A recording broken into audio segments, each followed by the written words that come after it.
Ay, ma'am! Pwede na ba? Oo naman, ang ganda! Uy, alika, picture tayo, picture tayo.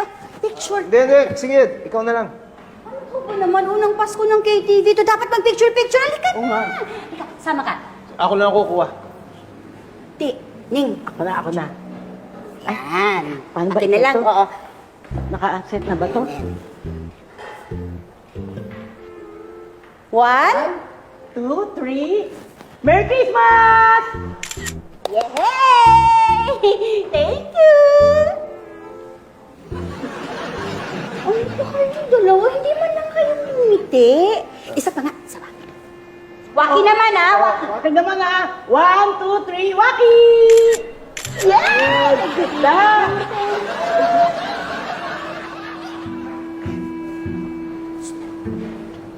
Ano ba nangyayari sa dalawang to? Bakit busangot?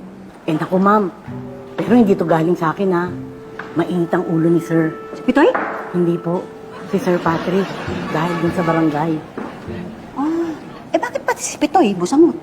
Eh kasi ma'am, hindi sila nagkasunduan kanina dahil dun sa tarpaulin. Tapos napagalitan pa si Sir. Si Patrick? Hindi po, si Sir Pipito. Ah, o sige, thank you sa kwento, ha? Sandali.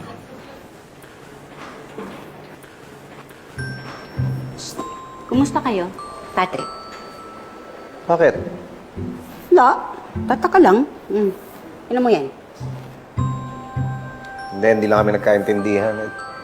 Tama naman yung ginawa ko eh. Kaya lang mali utos niya. Tapos ako pinagalitan. O, gusto mong kausapin ko? Hindi. Ayaw mo siya ngayon.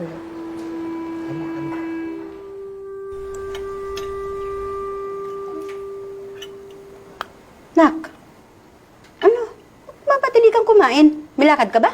Kung magdadrive ka ha, huwag mo kalimutan yung bili namin ng nanay mo sa'yo. Ay, hindi po ako alis. May isusulat lang po ako. Sulat ano yan? Report para sa guidance counselor? Naka-decide ka na kung anong course kukunin mo? Ay, hindi pa po. Sige po. Alam ba kung ano yung susulat na?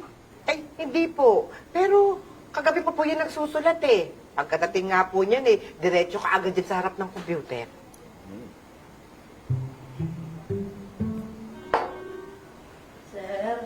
Dumating na po to sa inyo para kahapon. Uy, naku, buti umabot. Ano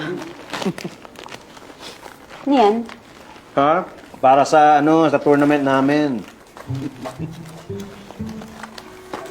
Ayan, diba? Oo. Ha? Sus! Ba't kailangan pa may ganyan? May tatak? Oo, syempre, para hindi nagkakalituhan kung kaninong bola ang alin. May iba kasi kaming kalaro eh. Ayos. Hi there, Pepito, my BFF, and Elsa. Aga mo naman. I'm here for a fit check. Anong picture? That means an outfit check. Yan ang ginagamit naming term ng mga Gen Z. Makanamin ka. Mga Gen-Z ka talaga. Of course. You know, I might not look it, but I feel like a Gen Z. Look at that. Look at my shirt. What do you think? See that? Aray, yan. Oh. Naku. Teka. Palagay ko, alam ko na kung ano yung Z dun sa Gen Z mo. Ano yun? Senior citizen.